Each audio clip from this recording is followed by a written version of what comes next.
Hello po, magandang araw po sa inyong lahat.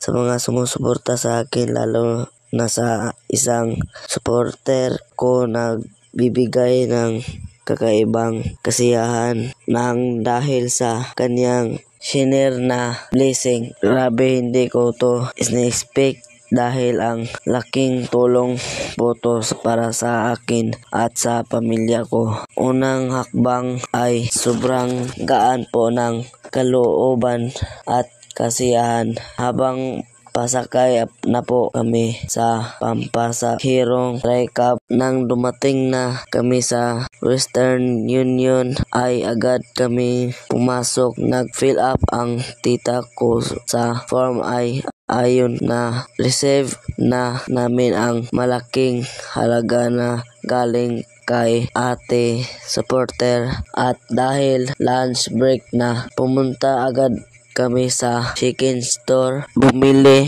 doon sana kami kumain kaso lang wala nang mauupuan. Take out na lang namin na ang chicken joy at isang Coke. Doon kami sa may park kumain kasama pamilya ko. Pagkatapos naming kumain ay pumunta agad kami sa may shoe store at sobrang excited akong makasuot ng branded na shoes. Ako po ang nag-decide sa gusto ko at itong red shoes sobrang kamahalan po to dahil branded.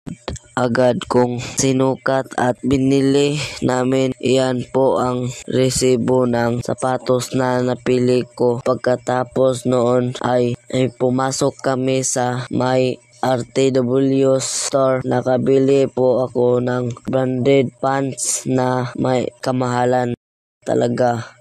480, isang belt na 120 at dalawang pirasong medyas. At siyempre po para kumpleto ay isa ding t-shirt na 140. Pagka uwi namin ay binilhan ko si nanay ng isda para naman may maulam si nanay ko.